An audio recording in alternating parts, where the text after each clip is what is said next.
Well, it has undoubtedly been the most bitter election campaign India has seen, and one in which several top leaders have violated election laws and the model code and even attacked the election commission. Among them, Narendra Modi as well, who now faces an FIR for violating the law in Gandhinagar last week. But he's gone on to dare the EC to take action against him, further action against him, and other leaders have been doing the same. Does the election commission have the powers to deal with violators properly? Does it need to have more powers to do that? We have S.Y. Qureshi, the former Chief Election Commissioner, joining us. Prashant Bhushan of the Aam Aadmi Party also with us on this tonight. Mr. Qureshi, to you first. In the past, I know you have said that you believe the Election Commission actually has enough powers. It's a question of being able to implement them, and that you feel that the EC shouldn't need to have to act with a heavy hand. But does this election somehow prove otherwise to you?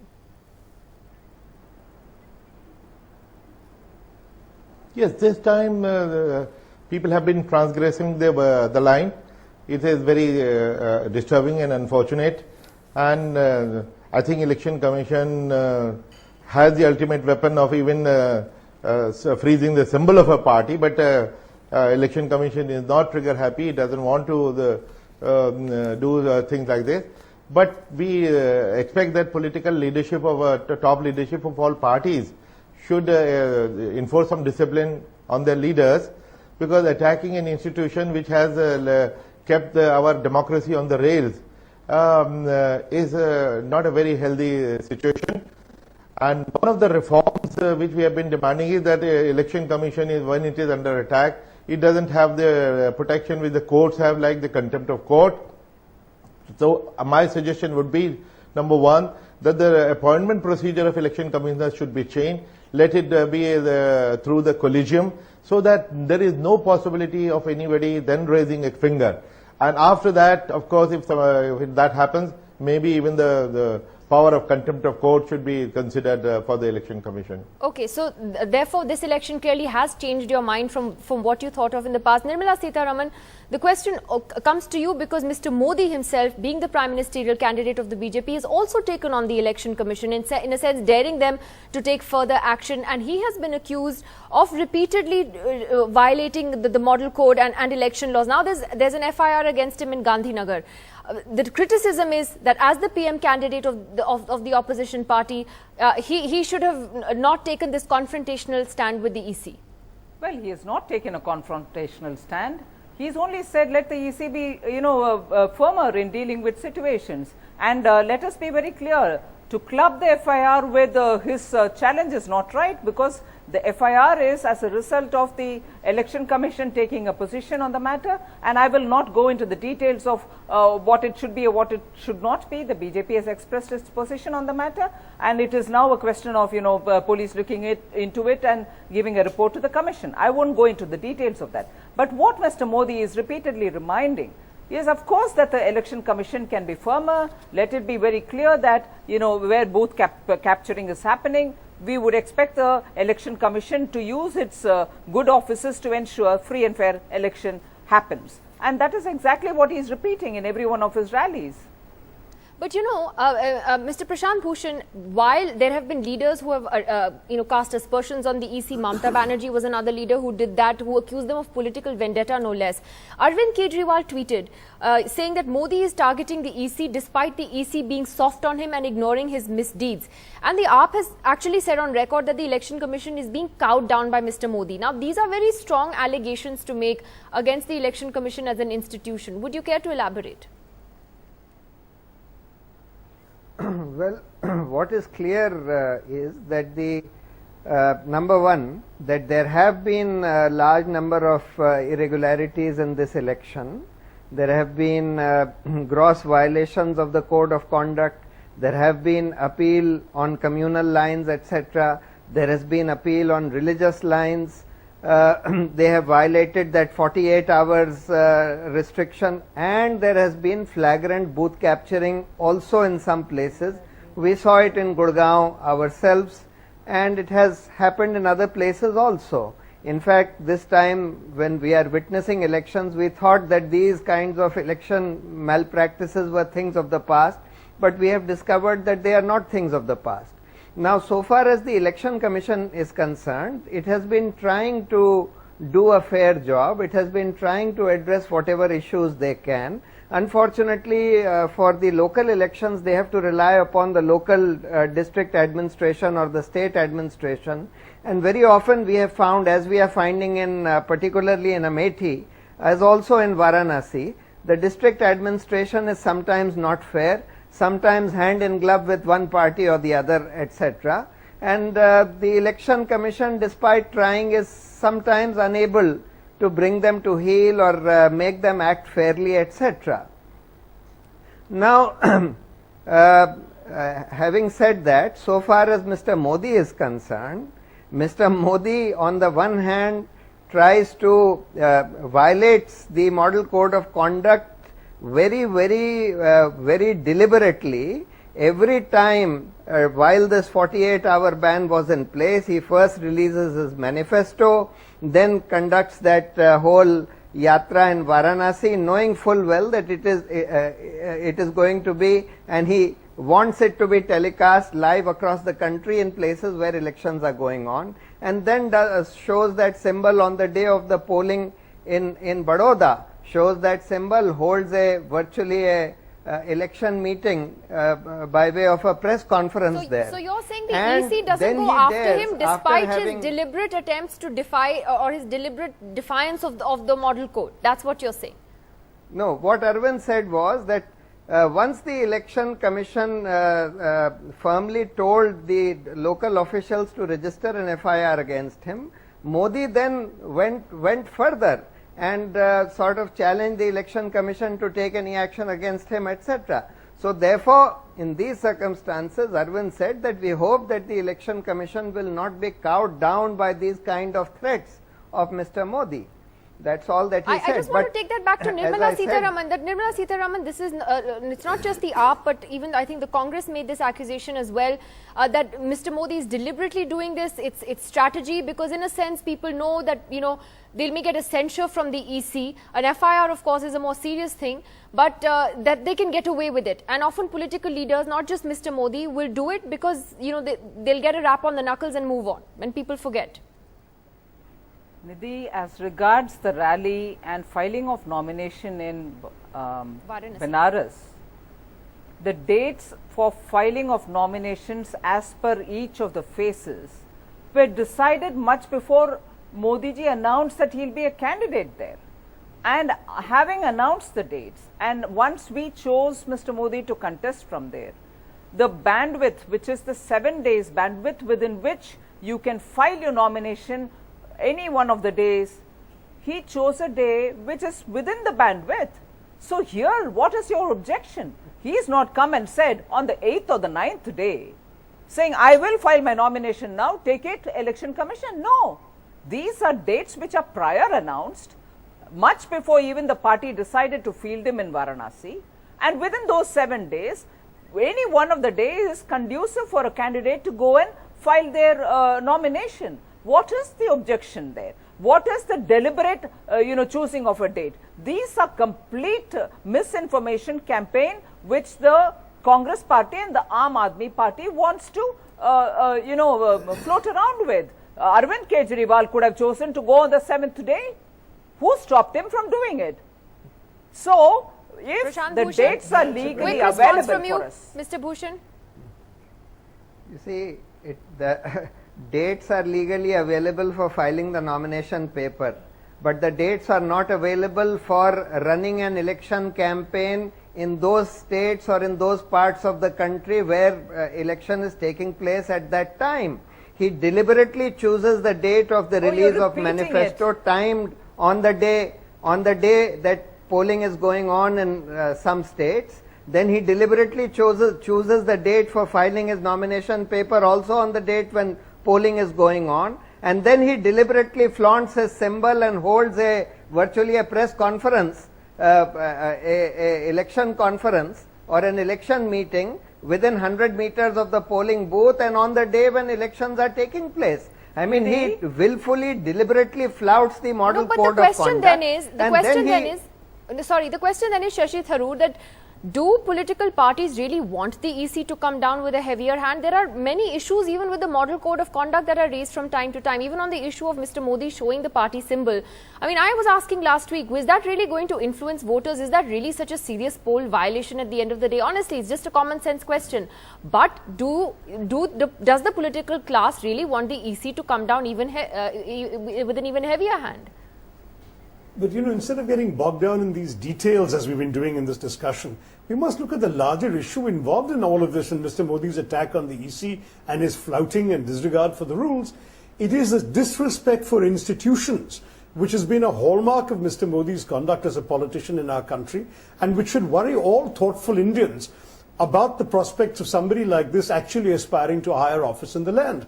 There has been a fundamental disregard and disrespect for institutions, including the Election Commission, as manifest both in the challenge to the Commission and in the tone in which that challenge was expressed. Maybe Let me add one more point. Yeah. There is a One larger second. political strategy here. Yeah. There is a larger political strategy here. The BJP has been trying to sell a great deal of hype to the nation about the inevitability of victory. I suspect that victory no longer looks quite so inevitable. So when you know the game is not going the way you intended to go, you attack the referee. It is the advanced creation of an alibi for the disappointment of the results they're going to get on the 16th of May. They want to have the Election Commission to blame. If you blame the referee why you haven't won the game as you said you would, then you don't have to blame yourself for your performance. I think there is this kind of very, shall we put it in respect of the earlier discussion, a rather low-level politics being practiced in these attacks on the EC by the BJP. Quick response, Nirmala Sitharaman. I'll take that back to Mr. Qureshi then. I honestly wish the good counsel of Mr. Tharoor is available for his own government. Supreme Court only recently held the government grossly in contempt of court in the black money issue. And also earlier, when they were appointing the CVC, and also in the case of the, tampering with the affidavit when the Supreme Court was directly monitoring the coal allocation, Supreme Court has been repeatedly hitting back at the government saying, look, have some respect for the court. And they are the ones who are flouting all norms and undermining institutions. I'm glad that Mr. Tharoor is giving counsel for BJP. He should first give it for his own government to respect institutions and then accuse anybody else. Maybe that's a bit too far to expect anyway. All right, Mr. Qureshi, you've heard the spat that's gone on here politically over Mr. Modi's conduct. But, on the issue of the EC itself and whether certain aspects of the election code also need to be revisited, would you say that that is also needed at this time?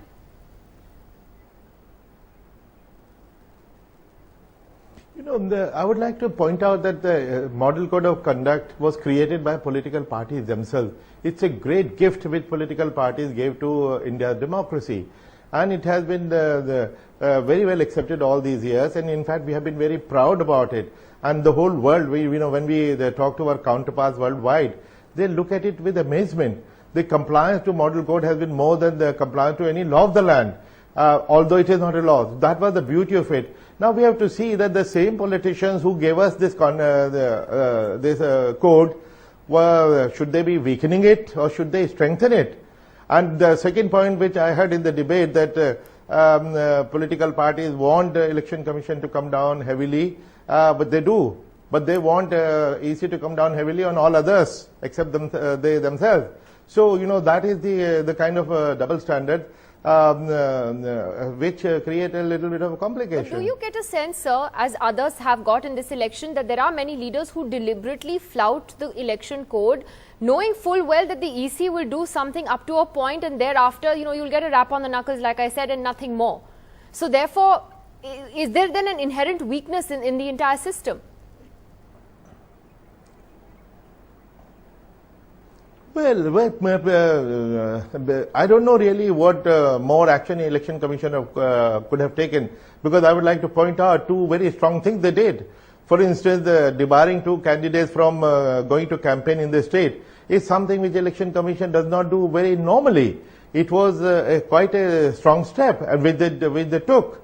And also filing an FIR against a very, very important leader. Now, does it show in the Election Commission's weakness or strength? I think Election Commission is doing its job pretty well, except sometimes, because of the media, since Election Commission takes 2, 3, 4 days to come out with this order, because Election Commission cannot react on the basis of a newspaper report. They ask for evidence, they ask the local our officials to send them the CD, which they view very carefully, and then come to the conclusion, and then they take action. But I think the spirit of model code, which was voluntary, that is more important than the enforcement and the kind of a stick which you would expect Election Commission to wield all the time. I'm going to take this to Prashant Bhushan, that the point that Mr. Qureshi raised, that this time actually the EC was tough, whether it's about ordering an FIR to be filed or banning somebody from, campaigning. Amit Shah was banned from campaigning in UP for a while, and he said, okay, now I'm not going to do this anymore. On the other hand, you've seen other leaders from UP like Azam Khan who've been completely defiant and disrespectful to the Election Commission, calling it all kinds of names. But in this election, there has been some teeth, at least, that the EC has shown. Mr. Bhushan. Yes, I agree that within the limits of their powers, they have been trying to do whatever they can. I would agree with Mr. Qureshi that the Election Commission needs to be given a little more teeth, a little more powers. In fact, even the power to debar a candidate if he indulges in flagrant violation of the code of conduct or of the election laws, etc. But for that, as he rightly says, the Election Commission, the selection of the election commissioners needs to be made more robust, more transparent, more broad-based. Because today it is still the government who selects the Election Commission. It has been our good fortune that despite that, by and large, in the recent past at any rate, we have had fairly independent and very good election commissioners who have been trying to do a good job within the limitations of their powers and within the capacities of the Election Commission. But I do agree that more needs to be done. As we have seen in this election, there has been a lot of violations, including booth capturing and all kinds of electoral malpractices, which we have seen in Gurgaon, which we are also witnessing. I'm just going to take one point that you said for last comments to Nirmala Sitharaman and Shashi Tharoor, which is the EC should then ultimately have the power to debar a candidate. Nirmala Sitharaman, do you think that's viable? That's what ultimately the Election Commission should have the power to do in future? Well, these are things which definitely need to be discussed. I think institutions need to be strengthened. We certainly will benefit with institutions with good people who can exert authority with a lot of respect being given to them from all sections of the political stakeholders. So certainly these are issues on which discussions should happen. A lot more of empowering institutions will do a lot of good. Okay, Shashi Tharoor, do you agree it requires a debate? Yes, for once actually I do find myself agreeing with my friend from the BJP. The fact is that these are issues that do need discussion. As has been pointed out, the Model Code of Conduct actually emerged from the political parties themselves. And now we have, for example, Mr. Jaitley's blog the other day saying that the Model Code of Conduct is in effect irrational. There are others suggesting that there are elements in the strictures against Mr. Modi's conduct that are unfair and so on. So if these are issues that really trouble the BJP, and at the same time they're prepared to respect the institution of the EC, then the thing to do is, when the time comes for an all-party meet to take place, that would actually get together on the issue of the Model Code of Conduct and on how the EC functions. Let us remember that under Article 324 of the Constitution, the EC has potentially far more power than it's chosen to exercise anyway. But each individual commission has taken its own decisions, interpreted its own laws in its own way. Right. We as the Congress Party respect the institution of the EC. How they function, each individual decision is certainly up for discussion and debate, I believe. And certainly in my own constituency, I've seen flagrant violations of the Code of Conduct by my opponents, which have merely resulted in the EC sending a notice which then gets ignored or replied to late and has no impact on the actual campaign. I think that's so the some point, of these things do need to be looked at. All right. Well, Some of these it's things do need to good be that we looked at so the see campaign is affected by the it. principal political parties tonight at least agreeing on something. So that's one rare moment where you're both smiling that I would like to record it for history. It's been a long election campaign, everyone. It's just less than 10 days to go now. Thank you very much to all of you for joining us on the program tonight. That's it this evening. Thank you, Mr. Qureshi, Prashant Bhushan. We'll see you all again tomorrow. Polling day. That's the second last phase of polling. One more after that. See you tomorrow.